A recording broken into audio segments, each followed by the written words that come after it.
What's going on today, guys? It's Ryan with Lionheart Detailing, and today we are doing an interior shampoo plus on this 2020 RAV4. Our client said she had a dog, and the dog, went number 2 on the back seat. And these are some of the luxuries of being a detailer, is that we have to deal with these things. But she did the best to clean it up, and she put some baking soda down, so it wasn't too bad for us. So we're gonna get in here and try to figure out and see if we can pull out everything and get the smell out here for us. So stay tuned. We got kind of a nice, satisfying video here for you.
guys. The rest of the car wasn't really that bad, but the back seat definitely needed some love.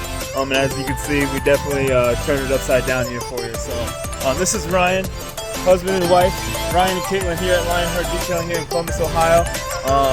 Thank you so much for watching. You guys have a good rest of your day. Oh, don't forget to comment, like, and subscribe to our channel. Help us grow here, guys. Thank you so much, and hope you have a good rest of your day.